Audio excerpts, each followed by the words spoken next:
Tu vas Amen. faire des grandes choses. Tu vas beaucoup te Amen. déplacer. Je vois que tu aimes le voyage. Tu aimes découvrir. Tu veux Amen, c'est ça. découvrir. Le problème, ce qui cause maintenant le problème, c'est les finances. Amen.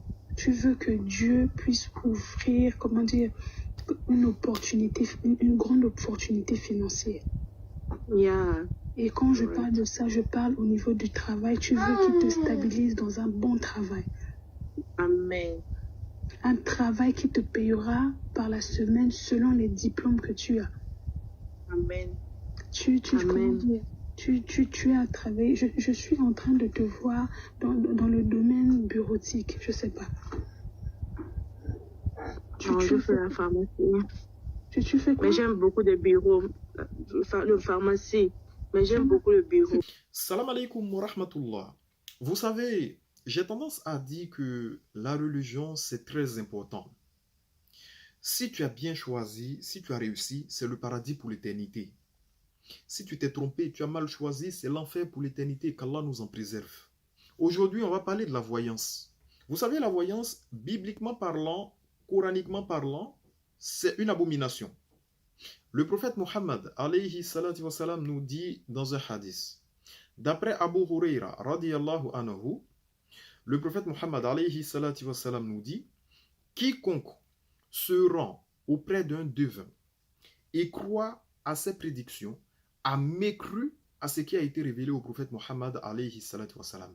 Rapporté par Tirmidhi 135 et Abu Daoud 3904. Dans un autre hadith, le prophète alayhi salatu wassalam nous dit, celui qui rend visite à un devin et lui demande quoi que ce soit, ses prières s'étendant sur 40 jours et nuits ne seront pas acceptées par Allah subhanahu wa ta'ala. On trouve cela dans le Sahih de Muslim, hadith numéro 2230.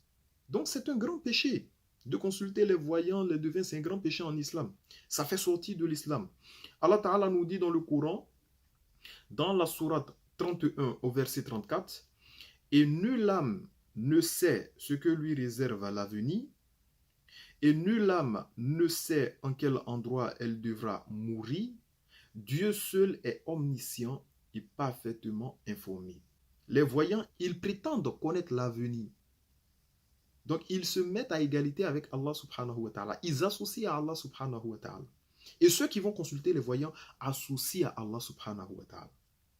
En islam, c'est clair. Ceux qui consultent les voyants, ils associent à Allah, ils commettent le plus grand péché en islam et ils doivent se repentir sincèrement pour expier ce péché. Sinon, s'ils meurent dans ça, innal ladhina kafaru min ahlil kitabi wal mushrikin fi nari jahannama khalidina fiha ulaika hum sharrul bariya. Ceux qui ont mécru parmi les gens du livre ainsi que les associateurs, les mouchirikin, ceux qui vont consulter les voyants, les féticheurs, les devins, etc. Ceux-là, s'ils meurent dans cette pratique, c'est l'enfer pour l'éternité, qu'Allah nous en préserve. Dans la Bible, c'est clair. Deutéronome chapitre 18, à partir de verset 9, il est dit, Moïse dit, quand vous serez arrivés dans le pays que le Seigneur votre Dieu vous donne, vous n'apprendrez pas à imiter la conduite horrible de ces peuples-là.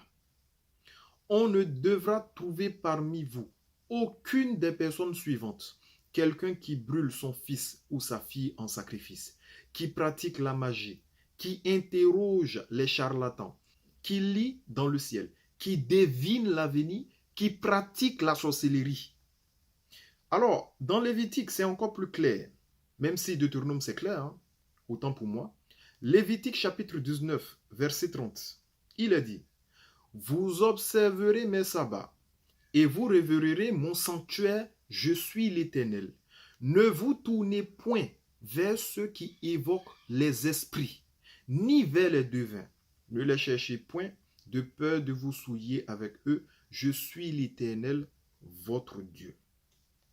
Donc, bibliquement parlant, consulter les devins, les voyants, c'est interdit. Donc, pour ceux qui se reconnaissent dans cette pratique, il faut un repentir sincère. Et le repentir, ça passe par des conditions. Premièrement, arrête. Si tu as l'habitude de consulter les voyants, arrête. Si tu as l'habitude de consulter les charlatans, les sorciers, etc., arrête. Deuxièmement, il faut regretter d'avoir commis ce péché. Et troisièmement, prends la ferme résolution de ne plus recommencer. Si tu respectes ces conditions, Inch'Allah, ton repenti est accepté. Qu'Allah Ta'ala nous pardonne et nous préserve. Sur ce, salam alaikum wa rahmatullah.